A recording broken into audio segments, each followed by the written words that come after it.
Tell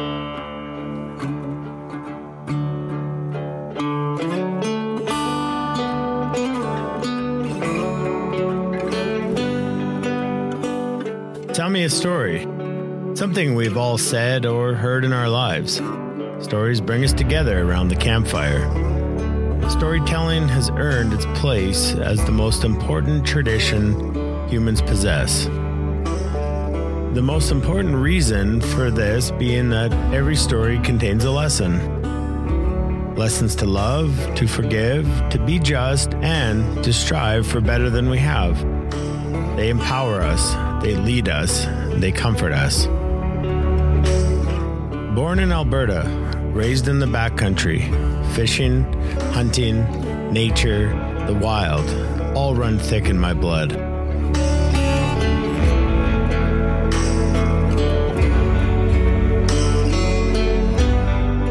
Growing up a Canadian boy, I had a similar dream to most other boys my age here, to make the NHL. When that dream was yanked from beneath my feet, how could I carry on? My story is full of hope, inspiration, joy, heartbreak, heartache, and resiliency. My name is Dana Lattery. I'm a fly fishing guide in southern Alberta, an ex-professional hockey player, and a storyteller at heart. Having spent the past decade guiding thousands of fly fishermen from all over the world, I've heard so many stories that paralleled mine. Stories of pain, brokenness, tragedy, from all different walks of life. The more time I spend with them, the more I realize that we all shared one common thread. Fly fishing saved our lives. Grab your favorite drink and join me on this journey as our story begins.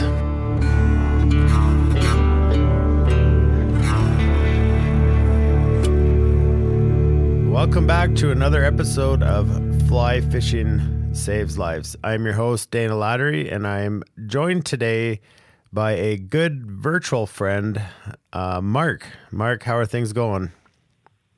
They're going okay right now. We've had a kind of sad week, but we're getting through it. Yeah. Do you want to talk about that at all, or? Yeah, that's okay. I find it helps to talk about it. Earlier, it had been about midweek last week. We got a phone call, and we had found out that my dad was not doing so good, and Dad's had some issues over the last couple of years with Parkinson's that eventually turned into dementia, and he eventually had to be put into a nursing facility that could care for him. Unfortunately, a few weeks ago, he got COVID, and it finally caught up to him, and he passed away on Wednesday. So we've been going through all that and all the different emotions, the ups and downs, the stuff of going through all of his stuff, the reopening memories, seeing some of the things from the past that I'd kind of forgotten about, and getting to share those with my boys and my wife. And so it's kind of been healing and sad at the same time. Yeah, that's there's a lot going on there in the last few years of his life, and it's never easy, especially with everything that's going on in the world. And then probably there wasn't a lot of people that were allowed to go visit him in near the end, which probably didn't lessen the load by any means. Yeah, the facility was locked down basically since April.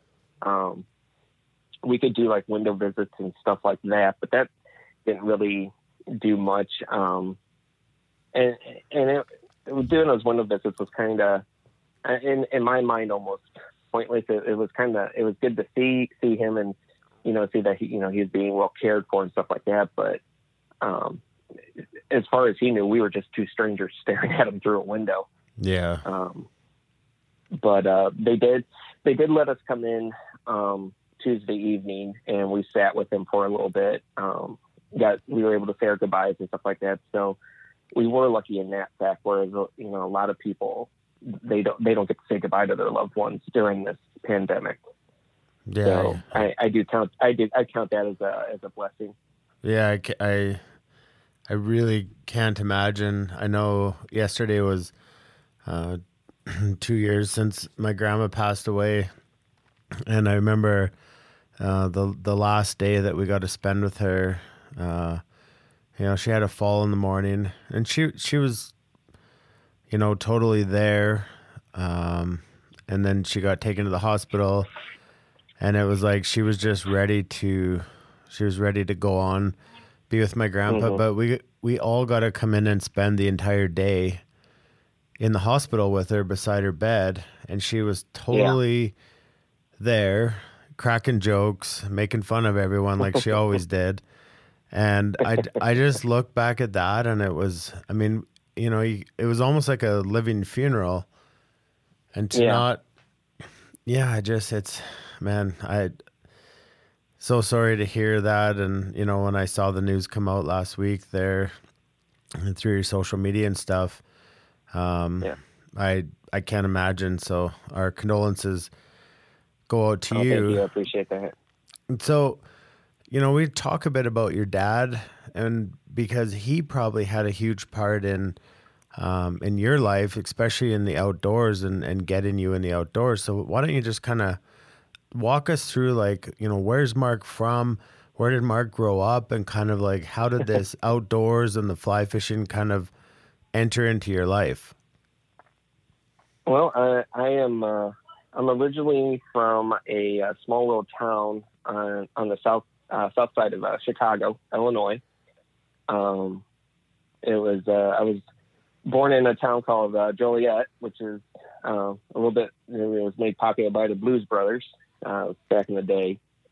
But it's kind of funny. It's a roundabout way of how we ended up there. Dad's from West Virginia. My mom's from Indiana, and my dad's side of the family, they were all coal miners. And when the coal mines shut down, that was work that was gone. So they all headed west. Majority of the family stopped Indiana, and Dad and my grandparents just kept on going to Illinois and found good work out there. Dad eventually ended up in the military, and it was during the 60s. So he spent quite a bit of time over in Vietnam. But when he came back, he was kind of lost, doing his thing. Still in the military. He was a drill instructor, and a friend of my dad's who had lived in West Virginia but was living in the Indiana area said, "Hey, I know this gal you need to meet." And my dad was never, never said no to a chance to meet a pretty woman. Not many of us do. So he drove over from Illinois to Indiana to meet this gal, and lo and behold, he got sucked in pretty bad. And next thing you know, they were getting married. A few years later, here I come along, and we lived in Illinois for about 18 years. And then I ended up moving to Michigan to go to school. Started out at Western Michigan. Go Broncos. Found out that, go Broncos. Found out that that much freedom was not good for me. Yeah. Going all through high school, you had to be the good boy playing sports and stuff like that. And then all of a sudden, man, I was released, and got a pretty rude awakening. The dean told me I needed to get my stuff together, or I needed to find a different place to get my education. Really? Yeah. Oh, yeah. So I buckled down. Really had no idea for any kind of major.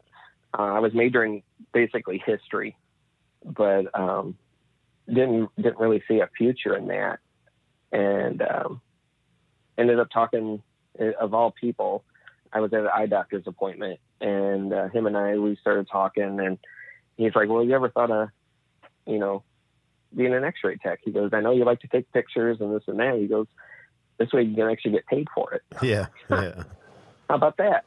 So looked into it, and found out that there was a really good school for x-ray, not too far from Kalamazoo. It was about 45 minutes to the east in Battle Creek, Michigan. And I enrolled there and ended up getting into the program. And that's where the fly fishing really started. A couple of the x-ray techs there were fly fishermen, and they introduced me to it. Absolutely fell in love, and did not realize how good of waters I was in until a few years later, when I no longer was in that area, and was like, oh man, I was in like the Mecca. I didn't even realize that Trout Unlimited had started on the waters of where I was learning how to fly fish, and just it blew me away. And even to this day, still going back up there and fishing, it just brings back those good memories and everything, and all the trials and tribulations of learning to fly fish. And, yeah, they seem to be. It was just a great place to learn. Let's kind of go back into the Western Michigan era, because this isn't something that we designed and set up, or we never knew each other from Western Michigan, but I also went to school at Western Michigan and was a Bronco myself. And a very similar story to something you just told is I didn't understand the area that I was in until I left there.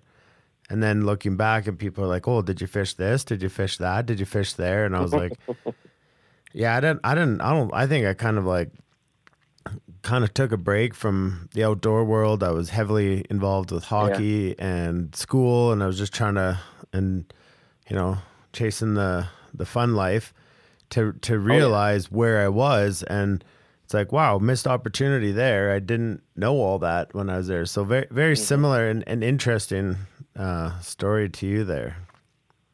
Yeah, it's such a beautiful area too, and I think it's a pretty good hidden secret almost. I think some people hear of like the Pierre Marquette and the Manistee and stuff like that, but there's so many little tributaries that come off of all those bigger waters, and they're just gorgeous to fish. And and with the Great Lakes there, there's just all kinds of fishing opportunities. Yeah. So what year were you at Western Michigan? So I was there from 94 to 96-ish. Okay, so you're a couple of years before me. Yeah. So what so you struggled through the university there, and was that just partying and chasing girls, or? Yeah, I let loose, man. It was bad. Yeah, but it was a good lesson. I figured out really quick that if you're not willing to put the time and effort into something, that you're not going to get anything out of it. Yeah. And it's hard. It's easy to say now, looking back at it, that you get what you pay for. Yeah. But I was not getting what I was paying for when I was there, and it taught me that if as long as you're willing to like I said, put a little bit of work into it and put some effort into it, you're going to succeed. Mm-hmm. And that's what I did.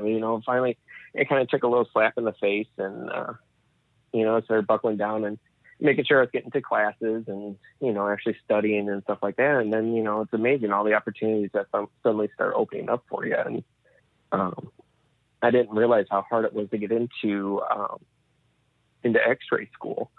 And, I got in on my first try. Well, it was because I got my GPA up. Yeah. And, so, everything works out for a reason. Yeah. So you get into X-ray school in Battle Creek, and Hmm. kind of the cool thing about that area is that Pfizer is right there. And the Hmm. other day I saw I think it was a UPS truck leaving Pfizer with like the first vaccines for COVID-19. And it was Yep. like, yeah, man, I kind of felt some pride there knowing the time that I'd spent in that area. And Pfizer was a big employer or Hmm. employer of a lot of the Yeah. students that came out of Western Michigan. Yep. So you go to X-ray school now. So did you grow up fishing at all, like gear fishing, or how did that I kind of? did. I gear fished. That's because that's what Dad did. Dad was a bass fisherman. Um, we would drive over from Illinois to Indiana to trout fish, but it was always the last Saturday or last weekend of April, and Indiana traditionally that's when is the opening day of trout season. But that's for catch and keep. Oh yeah, They now since have ruled it where we have waters that are catch and release, and you can fish year round on those, obviously. yeah, But yeah, my first introduction to trout fishing was stocked rainbows on the Pigeon River in northern Indiana, and just using just traditional spin gear and using corn and worms yeah, to catch them. yeah. And because that's what everybody did. Mm-hmm. And yeah, and we did. Dad started doing that with me when I was it's probably 11 or 12 years old. So that'd have been like late 80s. And then in 1993 a movie came out. Yeah, that changed I the think fly fishing world. Yeah, that changed everything, and I was like, "Ooh, that's really cool stuff." And but I didn't know anyone who fly fished, and that's why when I was at school in Battle Creek, and these guys offered to take me fly fishing, I was like, "Sweet, Yeah, let's do this," And they were really cool, I mean, they let me use their gear, and they took their time with me and showed me how to do it. And which and can be rare, right? I mean, so oh, I think so. yeah, like that's a pretty cool experience for your first time when a lot of people are out there, beating the banks with Oh, yeah. no clue and nobody to mentor them. And Oh, yeah. so that's pretty cool of them to do that for you. Yeah, it was pretty cool, and that's just the type of guys that they were. They were just really laid back. They like to teach, and Yeah. and that was kind of exciting on my end because it was just something new, and I'm one of those types of people that I like to learn new stuff because if I get bored really quick. Yeah. And if I'm not learning something, I'm usually getting myself into some trouble. Yeah, that's the adult version of ADD. Yeah, pretty much. Yeah, it never was diagnosed when we were younger. It was just get outside and go do something. So Right. so you're at X-ray school and you get into fly fishing, and now how quickly did you become super addicted? Within the first hour, Yeah, the first. it was amazing because just like watching the two of them cast, I couldn't believe that you could do something that looks so pretty. Yeah.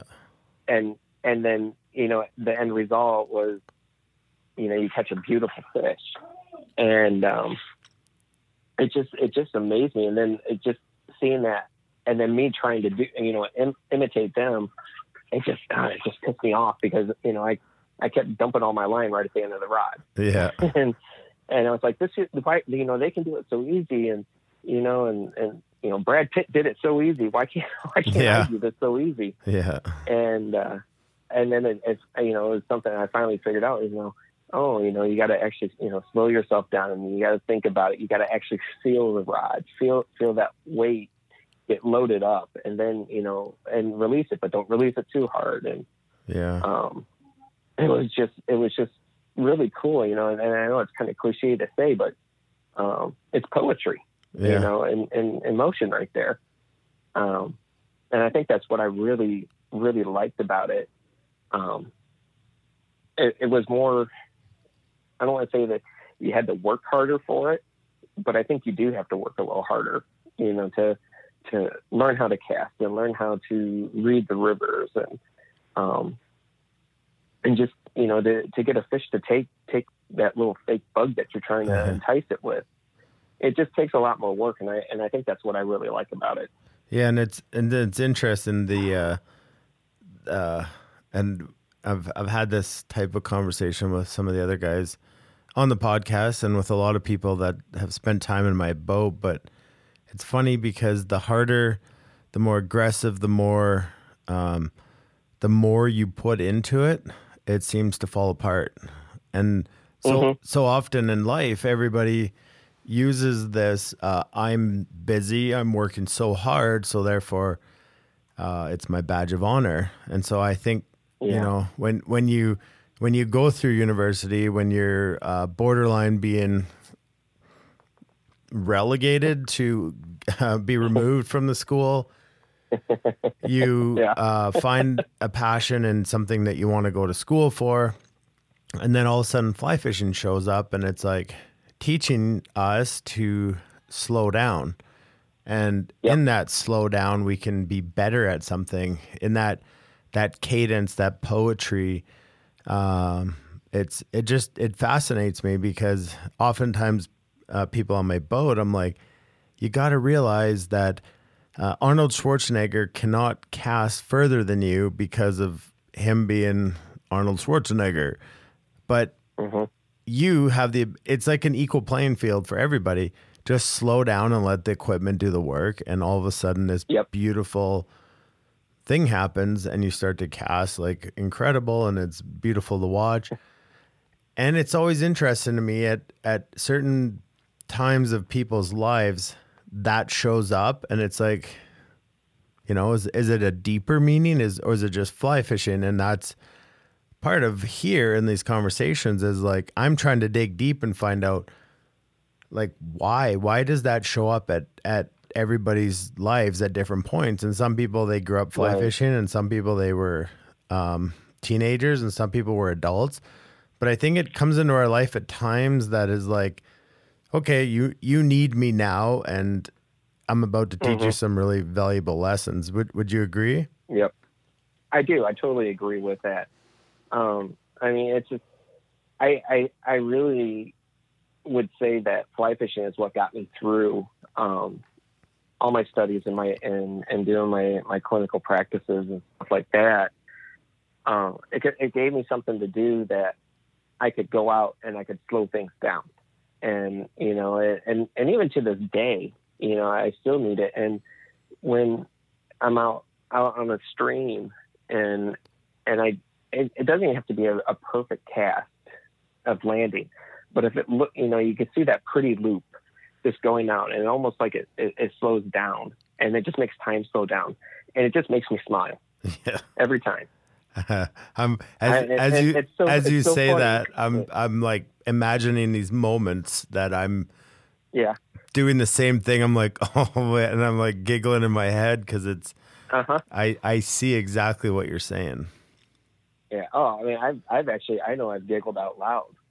Because you'll be sitting there having a frustrating time, and it just all of a sudden makes you go, okay, wait a minute, just slow everything down, do the basics, and then that line just loops out just so pretty, and it's just like, there it is. And then you got to like kind of look around and be like, did anybody see that? Or yeah, right, exactly. Yeah, I'm out here by myself. Why can't people be watching? Yeah, it's or is there somebody watching? They're looking at me and they're going, "Why is that guy giggling to himself?" Yeah, what's he doing? But it is the magic. It is when you think of drugs and what they do for people, and some people are on different drugs for different reasons. But it kind of, a drug can kind of slow you down It numbs the pain a bit. And there we have this this elixir, this natural organic elixir known as fly fishing, and I find it is this drug that just says, "Hey, slow down." And when you slow down, you're gonna feel better. It's like, I mean, you talked about it, and as literally as you're saying that, I'm just thinking about 2 weeks ago when we got out, and I'm like, just giggling to myself. I'd make a cast, and I'm like, oh, that was perfect. Like, wow, did you see that thing? And I'm talking to myself, and I mean, the fish are just so secondary to the whole thing of the casting part of it. That's the whole thing. Like when it comes to fishing, for me, the fish is just a big bonus. And don't get me wrong, I love catching fish. I love feeling that tug, and I love that. The ultimate prize is seeing that beautiful fish in your hand and then watching it swim away. But just one of the things that just really gets me about stream or river fishing is the sounds. Mm-hmm. And you can hear, that river, people don't, that if they don't do it, they don't know it. And there's just certain sounds that water makes, and the feeling of it, like going between your legs, or if you're in a boat, you can feel the power of that water around the boat. And it's very calming to me. And, that's kind of my drug, is how calm it makes me, and it's the whole atmosphere of it. Well, it's interesting. Again, the irony of that is the power and the danger of water, and but yet standing in it, I guess respecting it. It's very just like it's like filling you as it flows over your legs, over your boots, as you're in a drift boat, and you can just feel the power of you totally become in tune. And for me, I don't mind lake fishing, but for me, that river, that is a drug itself. It's this, go stand in the water and just, listen to that whole entire thing take place. And it's, I mean, I still don't know how to describe it. But it's like, you're there reading a book. The book is the river. You're like, if I was a fish, I'd probably sit there. And then as you talked about slowing things down, it's almost like this matrix thing we have when you stare at the water. It just goes, it literally just stops, and you're like, and you start to read the seams and the eddies, and you're like, oh, there's a run. That's exactly where the fish will be if I can get my fly right there. And then when we put it together and it happens, it's like, but if you haven't done it, I mean, it sounds super corny and weird, and but it doesn't bother me. No, it doesn't bother me either. And I work with quite a few people that don't get it, and that's fine, but they sit there and they let me tell my stories, and I let them tell their stories. But I do know they're kind of looking at me like, how can being in water be so calming? Because I've been in some rivers where it probably shouldn't have been, but the fish were there, and so we were after them. And but it's just I've always said, standing in a river or standing in a stream, it just cleanses my soul. Yeah. And it's quite funny. My wife has said many times, like, if life happens, and stuff gets in the way, and I'm not able to get out for a few weeks, she'll be like, you need to go. Yeah. She can tell when I need to get out and just air it out a little bit and clean myself up a little bit by just being in that water. And it's amazing how much it changes you. Yeah, you come home and I say this quite often, is the significant others that are upset that their significant others spending a lot of time in the river.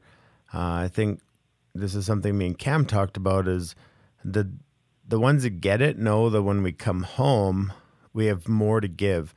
And I touch on this quite often. It's like you can't pour from an empty cup. And so where do you go fill your cup? Because you're a dad and you've got how many boys? I have 2 boys. 2 boys. And so, I mean, that's, you're constantly pouring into your family. And another thing we can kind of jump here is talk about the last like 7 or 8 months. Like you're on the front lines. And so I remember a couple times when there was some COVID outbreaks at the hospital and you weren't allowed to go back home and be around your kids and stuff. So it's like you're being drained, and let's just talk about that a bit and what you do and what you've had to go through the past 7 or 8 months. Yeah, it's just to put it bluntly, it's been kind of a living hell. When COVID first kicked in, we had no idea what we were dealing with. We just saw, people were just getting sick and sick and sick, and and their lungs were just unbelievable. It was something that we'd never seen before. And we got hit really hard at the beginning. But we didn't hit like any kind of maximum capacities or anything like that. People were like doing really good with all the social distancing and wearing their masks and stuff like that. And, but we knew it was just a matter of time before people started getting upset with all the restrictions and this and that. And here I'd say probably the last, I would guess it probably started kicking in right at the end of September. Our hospital just started filling up left and right. And we're a 144 bed hospital. So we're not a huge hospital, but we're not a small hospital by any means either. And next thing we knew, we were housing well over 200 people in the hospital. We were keeping people in ER beds and recovery rooms and this and that. I mean, we were just housing patients in places that they're not meant to be housed. Yeah. And our numbers for COVID patients were, in above 100. Mm-hmm. So, I mean, more than half of our patients were COVID patients, and they were sick patients. And, and they all need x-rays, and they all need, care from the nurses and the doctors and everybody. I mean, all the way down to environmental services, because their rooms need to be cleaned. Mm-hmm. And we just got, it got very overwhelming. Up until last week when Dad passed, I was putting anywhere from 50 to 70 hours in. Wow. And it gets to be a little taxing, and it's nice. It was nice having, I was able to come home, which was nice, and be with my family. And, but it was also nice. I had the escape of being able to sit at my vise for a little bit and just focus on one thing, and, and tie out a few bugs and kind of bring myself back down from where I'd been that day. And it just gets really hard watching these people day in and day out, just declining, and they decline so fast. Mm-hmm. And then all of a sudden, one day you go in there and you no longer have them as a patient because they're no longer with us. Mm-hmm. And it's been, and I've been an X-ray tech for 20 some years, a little over 20 years. And I've never had relationships made with patients like I have in this year. And then you lose them. Yeah. And that's been hard. That's been probably about the hardest thing, mm-hmm. At the hospital. And then, having to come home and, try to be Mr. Cheerful Dad and everything like that. And You're just make life empty. go on. Mm-hmm. I'd be completely drained. And, but I luckily I have a very, very supportive wife, and two boys that understand, that Dad's going through some rough stuff. Mm-hmm. And, they, if it wasn't for them, I don't think I would have made it through this past 8 months like I have, as easy as I have, I guess. Yeah. But I just, I guess it was Friday. This past Friday, they started giving the vaccines to the employees that are at the hospital that I'm at. Yeah. And it was such a relief, hearing that they finally started the first phase of it. And it's like hope. Oh, man, yeah, it's just like we're close to that step of getting back to being normal and being able to see people's faces when you're out and about. And yeah. That's like, and it sounds so stupid, but that's like one of the biggest things I miss. I'm so sick of seeing masks on people all the time. I know. But just it's the hugs, seeing your buddies, giving them hugs, and seeing people's faces when you're out and smiling at people, and just it's the human nature. It's what separates us from animals. And in one level is that we have this ability to have emotion and to get that kind of stuff. And, I don't like to use the word robbed of us of all that, but I feel like we've just been, and there's the frustration you talked about. Sorry, go ahead. I would definitely say that we were robbed of it. Mm-hmm. And and for good reason. It's just, I know some people don't agree with all the mandations and the social distancing and the masking and stuff like that, but coming from the world that I'm in, we need it. It's just, one, just to save yourself, but two, to save the sanity of everybody who is dealing with patients that are sick. Mm-hmm. And I tell you what, I'm ready to, for my buddies to call up and say, hey, let's go down to the pub and get a beer. I know. Because, man, do I miss that. Or just like opening the border. Whatever you said last night, as soon as the border opens, I'm coming running across. I'm full throttle with my head down, and you're not turning me back. Not stopping. So this summer and stuff, did you get a lot of time to spend out in the rivers and stuff? And I did. It was actually kind of nice. Here in the Midwest, things kind of did calm down enough that they were allowing travel, which afforded us to be able to take a trip down into the Smoky Mountains in Tennessee. Nice. And man, it was so nice to be back in the mountains and fishing those really cold water streams. Mm-hmm. And I just had a heyday. The boys would come out and hang out, and we would, I was trying to get them to try to catch some little brook trout that were in this little stream that was right behind our cabin. And, man, it was just so much fun. And they were like little 3-4 inch brookies. Yeah. And this doesn't matter. It didn't, because they were hitting drive, and it was fun. Yeah. It was just great. And I've got a trout stream that's about 20 minutes from our house here. And it's a stream that's maintained by our Trout Unlimited group that I'm a part of. And it's just a gorgeous stream. And we've got brown trout in there. We've got just gorgeous browns. And right now they're just absolutely gorgeous, all buttery looking and everything. Yeah. And so it's been nice.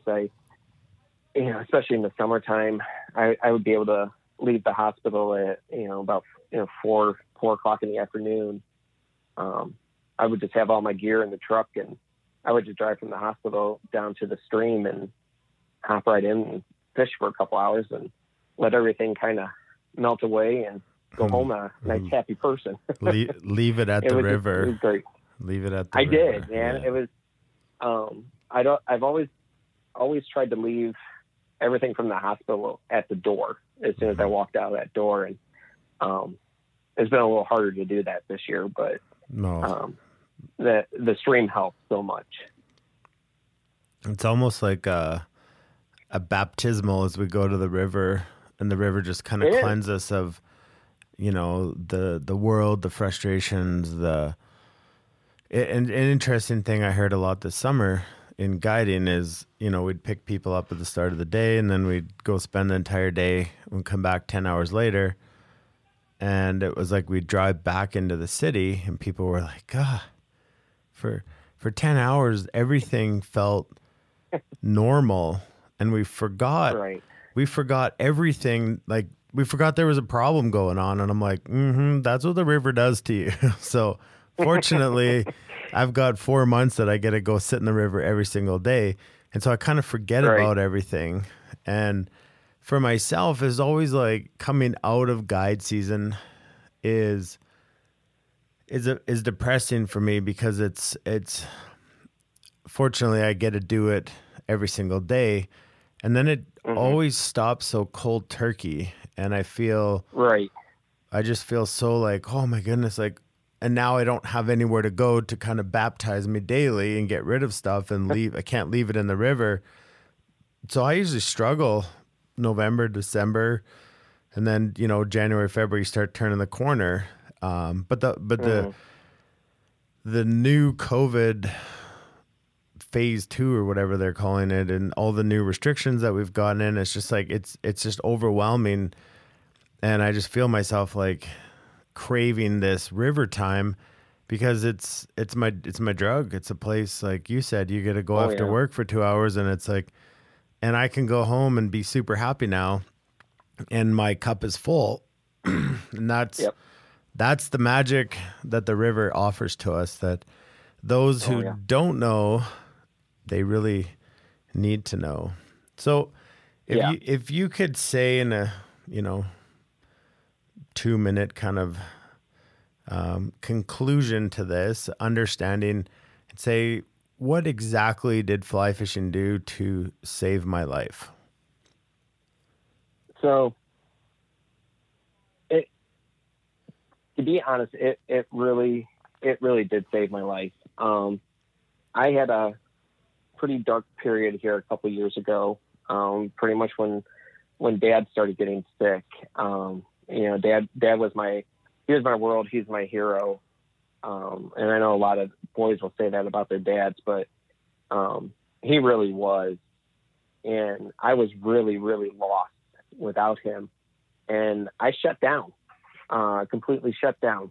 And I started getting into a really, really dark place. And, sometimes when you get to a dark place and you don't really realize it, you start seeing the exit as a really quick and easy way to get away from it all. Mm-hmm. And I'd hit that point, and luckily I had a day where I wasn't so much in the fog, and my wife and I were talking, and she was very scared and nervous for my mental health and my own well-being, and we made the decision that I needed to, go seek some professional help. And so that's what I did, and started, and divine intervention, or whatever you want to call it, brought me to a psychiatrist that was a fly fisherman. Wow. And,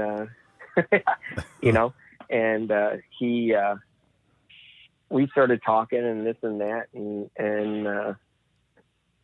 it's kind of hard to fly fish in the wintertime. We do have the opportunities around here to do it, but it's hard to do that. And he's the one. He got me into fly tying and got me introduced to the Trout Unlimited group. Yeah. And I really do say that's what saved me, because I was on a path to a very bad place. Yeah. And it just, it was, he opened my eyes that, yes, there are bad things in the world, and yes, there are things that we can't control, but there's also things that you can't control. And, but the one thing you can't control is that you can point your truck in the direction of the water and let that water just clean you, and cleanse that soul up for you. Mm-hmm. And, it was, I mean, and it took a couple sessions to finally get to that point, but we did. Yeah. and then he created a new addiction for me, being fly tying. Which we've aided in that. Oh yes. and I absolutely love it, and it's great because my youngest has really taken into it too, and he likes to tie. So it's that one other thing, that I can do with my boys, and I want to create those memories with them, and I think that was part of his point of, there's so many more things in life than, just sitting in a dark hole and wallowing all over yourself and having all this self-pity. And, just, live life to its fullest, and you decide what is the fullest, so I guess, you could say it literally did save my life. Yeah, no, I mean, it's intriguing, and you talk about a dark place, and I can relate to that. Once I got injured in hockey, and I quickly realized that I was a nobody. I was simply just a piece of meat on the market, and I was tainted with a pretty bad injury that I couldn't really recover from. And you sit there, and what I learned in that dark place, it's like what my purpose is gone. And for yourself, and when your dad starts to get sick, and with the disease that he had, it's really hard to watch somebody go through that, because you start to lose them before you lose them. And it's like, man, if that's gone from me, what's the point? And I remember sitting there after hockey, and I was like, what's the point? Like, I grew up all I was defined as a hockey player, and that's all I was supposed to do. And you talk about those dark places. The bad thing about a dark place is that it's like, if you were to shut the lights off, at first it's dark, but then your eyes start adjusting, and you're like, yeah, it's not that bad in here, because you don't really know how dark it is. And then somebody shines a light over there, and you're like, oh wow, it actually really is dark here. And so, I mean, it's awesome that you realize that you could have a conversation with your wife, that you could seek out help, that it was okay to say you're not okay. And then furthermore, this guy's a fly fisherman, and it's like, he just unlocks this magic in you where it's like, it's right here, and keep walking this walk with this journey of fly fishing and fly tying. And it's now you get the chance to be your kids' hero and doing things like fly tying and fly fishing and creating those memories with them. I mean, that's invaluable. Oh yeah. It's so much more. There's so much more value than what you put into it. The price of admission is so cheap. Yeah. And it's just, I would do anything for my boys, as I know my dad would have done for me too. And I guess, if I can create, a memory here or there where, 50, 60 years from now, they just sit there and, just makes them think of it and they crack a smile, then I did something right. Yeah. And, and that's probably me just reflecting on, this past week, because, I've been thinking of all these memories of my dad, and just making me smile and not being so sad anymore, but yeah, it's amazing how such a small community, of fly fishermen can just awaken people and be there for each other. And you know, the conversations, and I imagine the conversations that you've had on your boat are just, you know, probably get pretty deep, because I can remember when I was guiding duck hunters, you know, it's like, wow, these guys are getting pretty deep on me here, but it was good for their souls to get that out. And, you know, you just learn to let that happen. Totally. Yeah. And it's been such an awesome and crazy up and down trip with it. But, I'm just, the fact, like you said, you know, I had to be okay to say that something's not okay with me. Mm-hmm. And, it's just so funny how it just, you know, the twists and turns take you in the right direction. And, yeah, it was so funny that I got introduced to a man that completely understood me and understood the whole, how water cleansed you and stuff like that, even though I didn't know that at the time, and that's what I needed. Yeah. And, you know, he got me going back in the right direction and got me hooked up with, you know, people that are now, you know, going to be lifelong friends. Yeah. And, it's just amazing, you know. Once you start to see your alignment, once you get yourself aligned, and, you know, the commonality that we share and through the people on the podcast is the fly fishing. But I find, like, once you dial in your vision and where you want to go, and in this fly fishing world, it's very small but very big, and it just starts attracting mm-hmm. these people.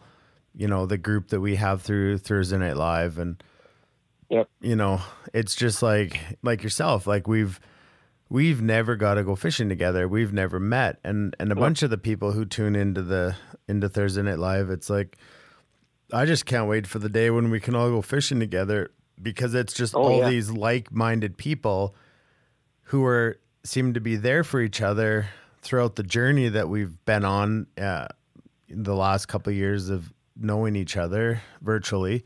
Mm-hmm. And it's like, yeah, it's pretty cool.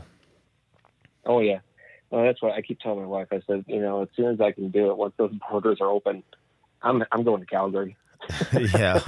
I've got people up there that I need to crack a beer open with and just talk. Yeah. And it's so cool just to see the vulnerability that fly fishing allows most people. There's some people there that are still pretty stuck in their ways, but the right people that get it, that truly get what fly fishing mm-hmm. does for us. There's a bond there that you can't describe, and you probably can't break it either. So no. I know we look forward to the day that the border opens, and people like yourself, I know me and Cam talk about it quite often, is just having a beer together, like the in-person, and not having to look through a mask, and being able to give people a hug and just be like, man, that's awesome. That's the good stuff. That's the good stuff that I crave. And that's the hope that kind of keeps us going through this interesting time in the world right now. Oh yeah. And, it's kind of wild, you know, having, you know, it's that our generations are going to be able to say, yeah, we did go through a pandemic, and, you know, it's just kind of cool seeing how the world's changing and stuff like that. Hopefully things are changing for the better. But, to be determined, but yes. Yeah, right. But yeah, it's been a pretty wild roller coaster, and it you know, been probably one of the longest years it felt like on my body, but like, you know, the stuff that you guys have been doing, you know, I've never thought I would look so forward to a Thursday night. Yeah, me neither. Yeah. You know, and, you know, and it's so funny because, you know, we're a couple hours ahead of you guys out here. And, so it doesn't come on until, you know, you guys don't start tying until 9:00 at night. Mm-hmm. Man, I don't care. I don't care if it goes to midnight. Yeah. You know, I'm up, you know, joking around and enjoying the comments and stuff like that. And, yeah. You know, I just know Friday morning's going to be a little bit rougher, and I'm going to have to drink a little more coffee to get through the day, but yeah, it's so worth it. Yeah. No, we feel the same. I think it's been we just you touched on it earlier, like a divine intervention, and it's just I sit back often in retrospect or understanding or looking back and saying, like, how does this all come together? And I don't even know if I really have the answer, but it's like, if you just let things happen and you're observant, and a good group of people just can be formed from all over the world. To be honest, there's quite a few people that, so and I think that's the beauty of social media. Yeah, is that it brings people from around the world together. Totally. There's a lot of people that knock it, and I choose to use it as a positive social light, and I think that the people that are tuning into it are of the same like-mindedness, and I get to enjoy some pretty awesome relationships out of it. So, well, Mark, I appreciate you taking the time out of your day, being vulnerable, sharing stories, sharing about your dad, sharing about your, a couple years ago. That's stuff people don't really want to talk about. And I know that there's people out there that they're probably a frontline worker thinking the same thing, and maybe they're going through something similar that you are. And maybe this gives them a little more encouragement to say, I'm okay to step up and say, I'm not okay, and what do I need to do to go and get help? So I don't even think you know how valuable what you shared was. And so I'm super thankful for you, for our friendship, and I can't wait till we can share a beer within 6 feet of each other, not 600 miles. So thanks again for tuning into another episode of Fly Fishing Saves Lives. I'm your host, Dana Lattery, and if you have a story to tell, if fly fishing saved your life, if you're just a fly fishing nut and you want to talk about fly fishing and all the crazy good things that it's done in your life, I encourage you to reach out to me, because there's power in everybody's story. And you might not think so, and you might not feel like your story is big and bold, but it's your story and it deserves to be told. So reach out to me if you have a story to be told, and I would love to sit here on the podcast and chat with you. Hope you guys have an awesome week. Again, this is Dana with Fly Fishing Saves Lives. Love you guys.